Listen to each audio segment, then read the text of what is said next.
Saudara ingin presidenmu bicara apa adanya kan?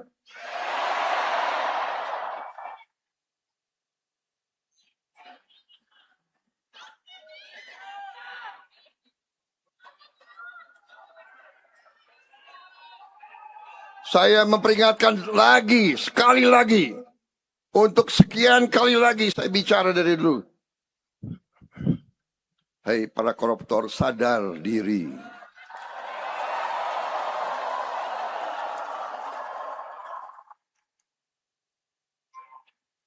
Hentikan praktek-praktek kau. Hentikan.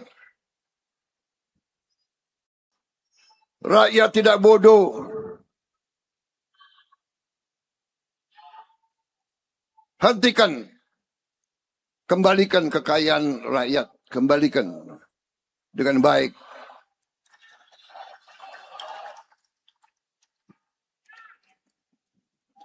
Kita bangsa pemaaf.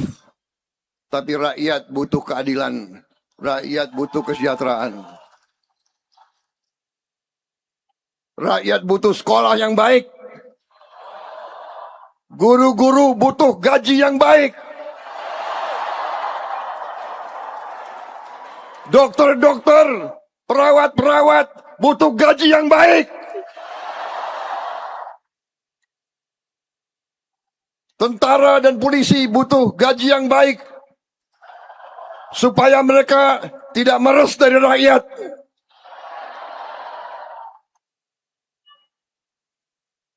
Pegawai negeri butuh gaji yang baik supaya mereka nggak korupsi.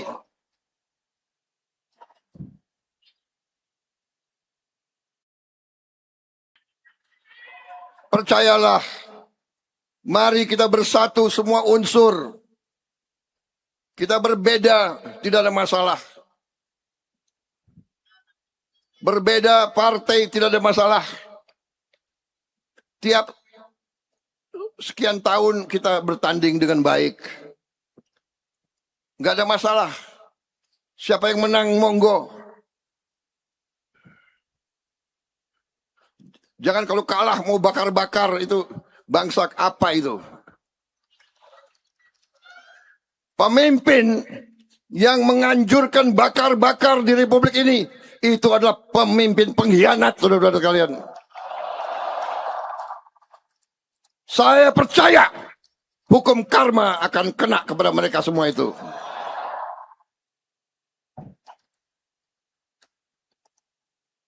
Saya maju 5 kali pemilihan, 4 kali kalah. Nggak pernah saya suruh anak buah saya bakar-bakar. Demo aja enggak.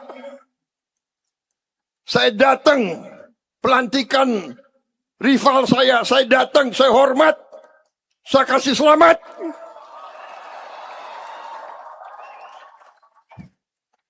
Bersaing itu baik. Pertandingan itu baik, iya kan? Sepak bola ada pertandingan kan ada 2. Satu harus menang. Kalau satu kalah masa wasitnya mau digebuin?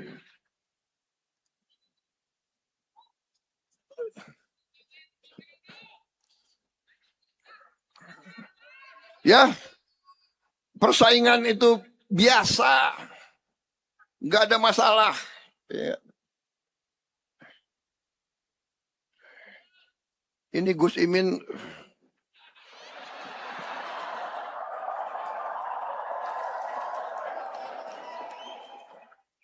pertama bersama saya, habis itu tidak bersama saya. Tapi nggak ada masalah, karena dalam hati beliau juga ingin yang terbaik untuk Indonesia. Dan sekarang beliau bersama saya untuk Indonesia. Saudara, nggak ada masalah. Siapa lagi dulu yang ngalahin aku? Harus pakai kacamata ini saya.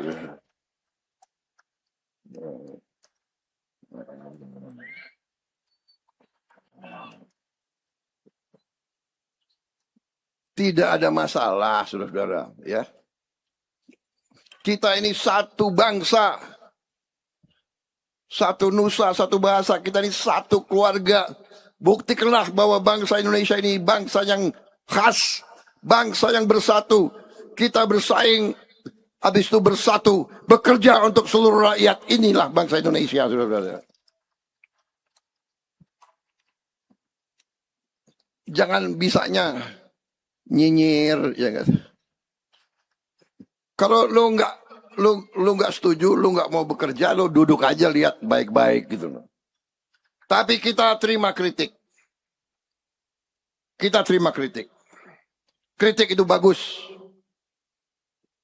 Itu artinya koreksi. Waspada. Kita kritik. Kita mau terima kritik.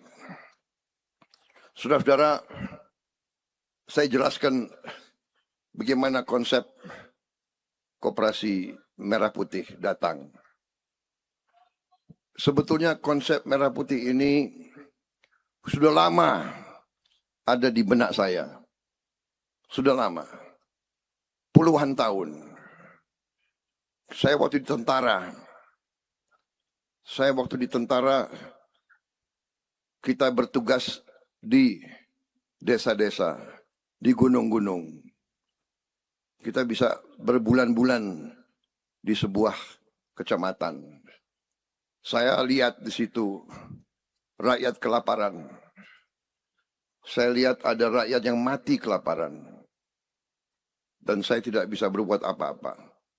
Karena makan saya terbatas untuk kompi saya.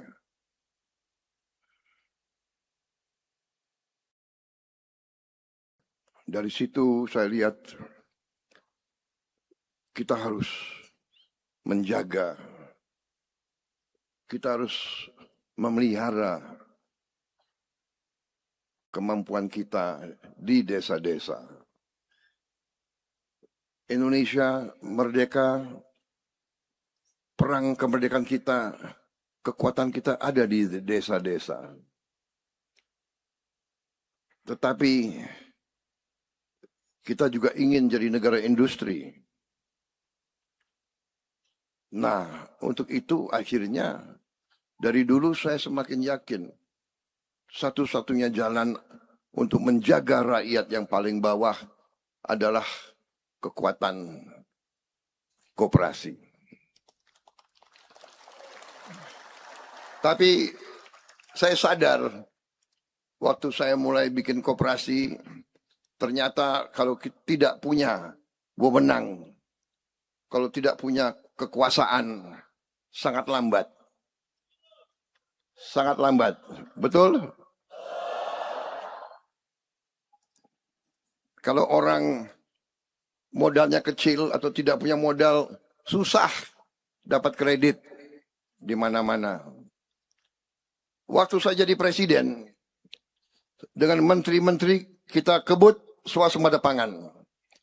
Kita turunkan harga pupuk. Kita naikkan harga pembelian gabah. Kita jamin hasil petani naik. Tapi saya dapat laporan, Pak, percuma Pak, hasil mereka naik. Kenapa? Karena hutang mereka banyak. Karena pertanian itu, panennya itu 100 hari.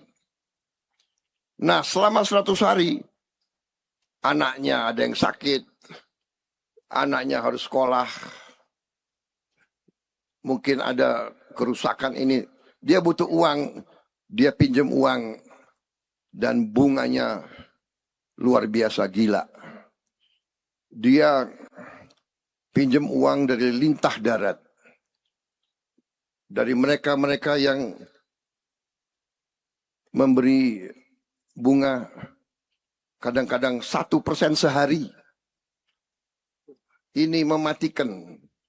Seumur hidup mereka tidak bisa bangkit.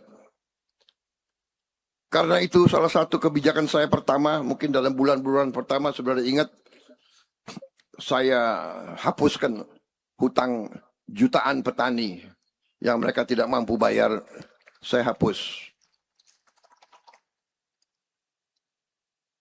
Kenapa? Pengusaha besar pun banyak yang nggak bayar hutang.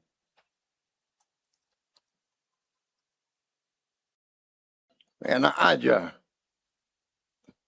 Hutangnya triliunan, nggak mau bayar. Habis itu pakai ini, pakai itu, apa namanya? Haircut. Apalagi restrukturisasi. Ada istilah-istilah keren. Rakyat nggak bisa. Kemudian selain itu, saya berpikir tidak ada jalan.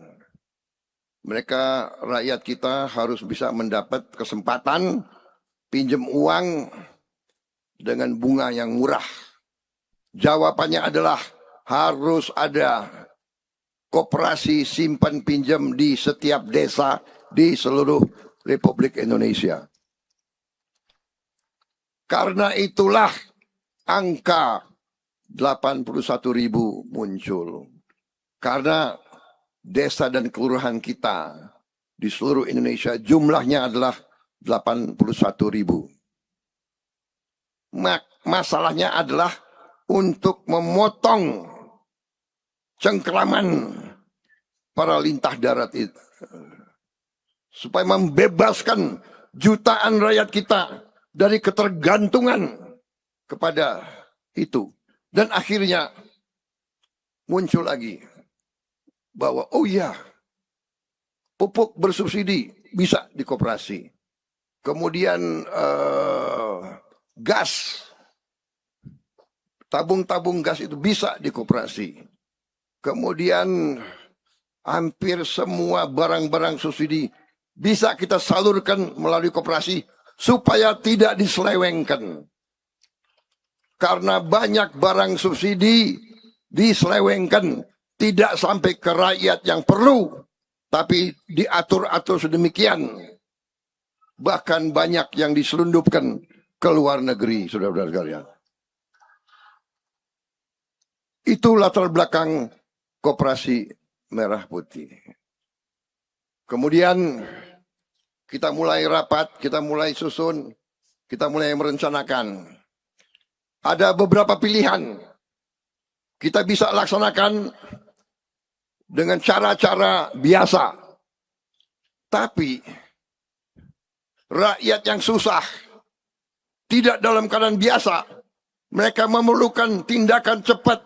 Kita tidak bisa dengan cara-cara biasa, saudara-saudara sekalian. Kita harus berpikir besar, berpikir cerdas, berpikir praktis. Jangan teoritis. Saya tahu Pak, sebaiknya bikin naskah akademis dulu Pak.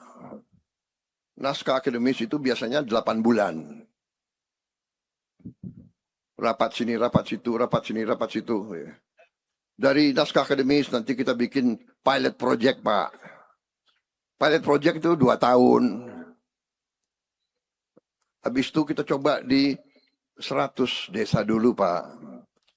Ada 81.000 desa dan kelurahan. Rakyat itu suruh nunggu 8 tahun. Saya tidak mau.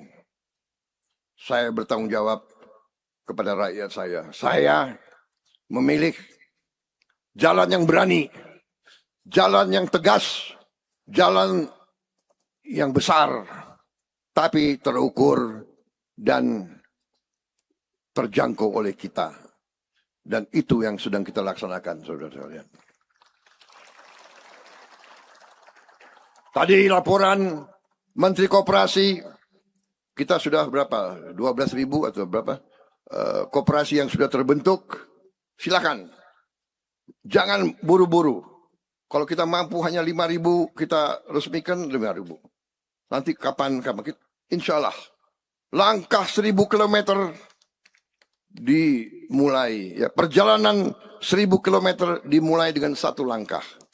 Tidak masalah. Saya dapat laporan sudah operasional 1.000 koperasi lebih. Dalam waktu dekat mungkin akan jadi 5.000 atau 6.000. Silakan. insya Allah kita akan sampai tujuan kita. Dan pasti kita sampai. Kalau target kita 1,5 tahun dan target itu tidak tercapai, nggak apa-apa. Kita bisa nyusul. Tapi kalau kita tidak punya target, tidak akan sampai-sampai, saudara-saudara sekalian. Kita harus hilangkan pemikiran, apa bisa? Bisa. Harus bisa. Akan bisa. Dan akan berhasil, saudara-saudara sekalian.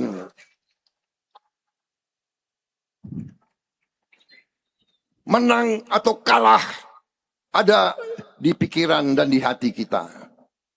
Menang atau kalah, kalau kita berpikir, oh mungkin kalah, oh mungkin gagal, kita sesungguhnya sudah gagal. Tapi kalau kita yakin menang, yakin berhasil, yakin untuk rakyat, kita akan sampai ke situ, saudara sekalian.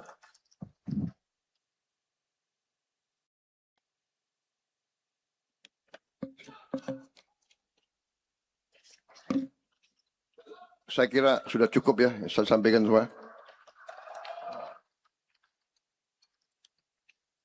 Ini angka-angka. Tapi ini angka-angka bagus. Kalau itu saya mau sampaikan angka-angka ini.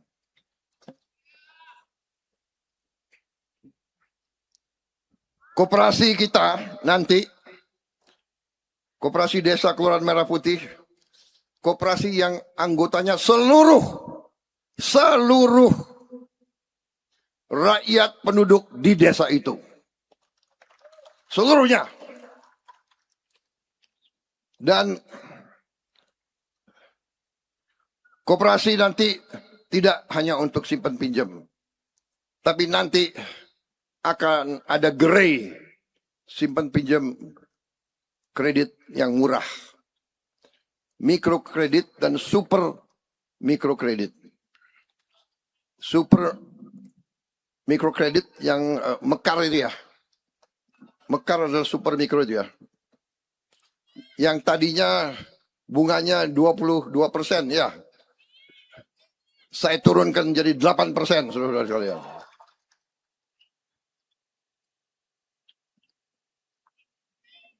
Saya maunya 5%. Tapi bankir-bankir Pak Rosan CS itu, jangan Pak, terlalu tipis kita punya ongkos. Oke, 8%. Tapi dibandingkan dengan 22% lumayan 8%. Betul atau tidak? Begitu dong, semangat.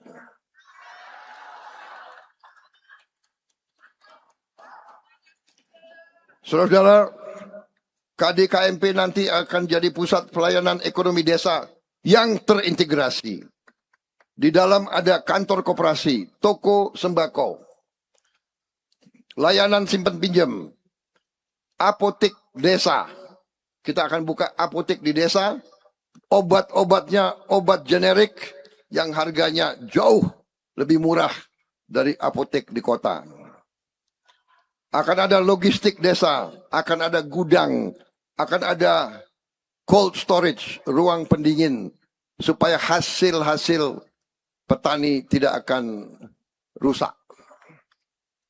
Dan berbagai layanan ekonomi lainnya.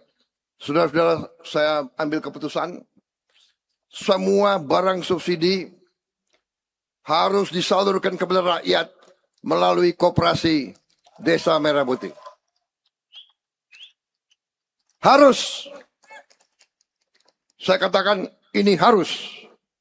Barang subsidi rakyat tidak boleh diperdagangkan. Supaya yang membutuhkan dialah yang terima. Kita juga akan buka desa-desa dan koperasi-koperasi nelayan. Untuk pertama kali dalam sejarah Republik Indonesia, nelayan-nelayan kita akan kita urus. Mereka juga akan punya gudang pendingin supaya ikan mereka bertahan. Untuk pertama kali mereka akan punya pabrik es, supaya mereka melaut bawa es. Dan kita akan bagi kapal-kapal besar untuk tiap desa nelayan yang akan dikerjakan, yang akan dimiliki dan dikerjakan oleh koperasi-koperasi nelayan itu sendiri. Dan mereka bukan terima hadiah, mereka cicil kembali dari hasil tangkapan ikan mereka. Mereka akan cicil semua uang yang kita. Jadi uang di desa nelayan, uang di desa-desa ini, koperasi adalah uang pinjaman yang akan dibayar kembali. Saudara-saudara, kita proyeksikan KDKMP bisa meningkatkan kesejahteraan rakyat sebesar 223 triliun tiap tahun akan beredar di desa-desa. Tidak keluar, akan beredar di desa-desa.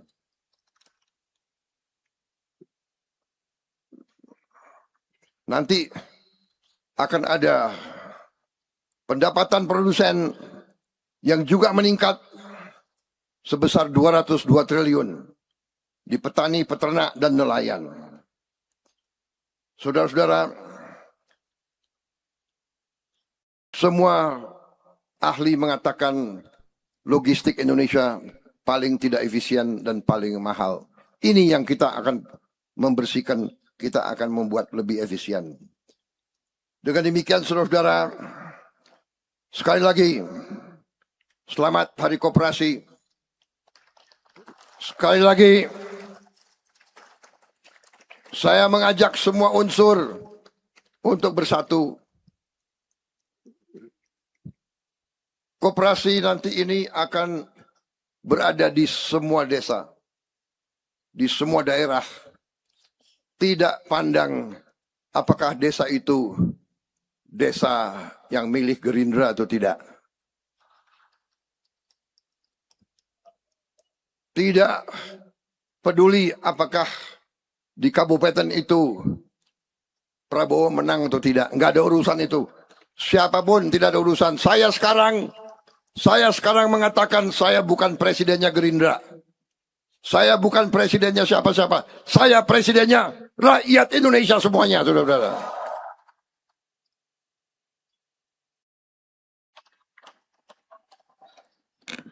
Dirgahayu Koperasi Indonesia ke-79. Koperasi berdaya, Indonesia berjaya.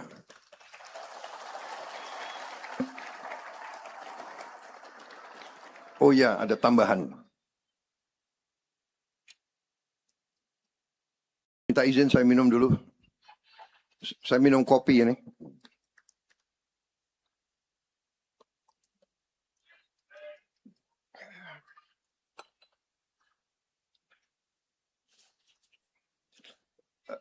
Saya minta maaf, sebetulnya saya kemarin ini flu.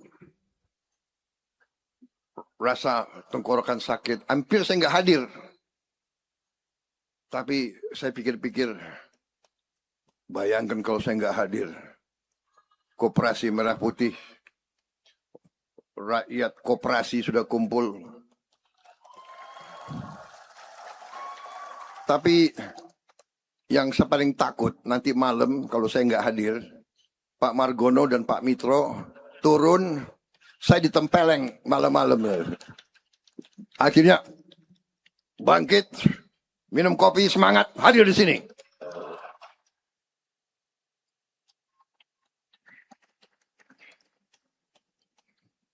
Nah, ini yang paling terakhir. Ini kebetulan tanya Pak Ferry ya. Ini dia yang rencanakan. Tanggalnya dia yang pilih. Harinya dia pilih. Tapi saya lihat-lihat ya. Ini angka ini menarik. Bukan saya yang atur ya. Ini adalah hari koperasi ke-79. Ya. 7 plus 9. 16 ya. 16. 1 sama 6, 7. 2026, 10 ya. 7 sama 10, 17. 1 sama 7? 8. Jadi memang ini hari baik. Saya nggak atur. Di mana saya muncul kok ada angka 8. Saya nggak mengerti itu. Berarti ada tondo-tondo ini. Makanya saya nggak berani nggak hadir. Dirgahayu Gerakan Koperasi Indonesia. Selamat berjuang. Percaya kepada pemimpinmu. Percaya kepada pemerintahmu.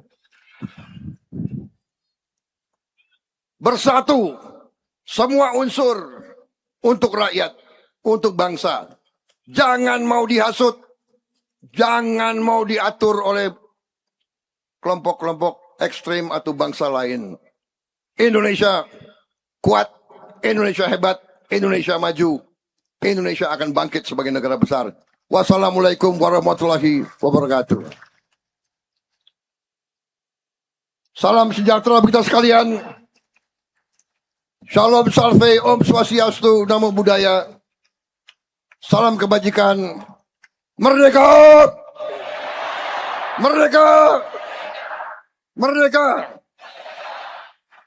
Kalau saya teriak koperasi berdaya, kalian jawab Indonesia berjaya. Koperasi berdaya. Indonesia berdaya. Terima kasih.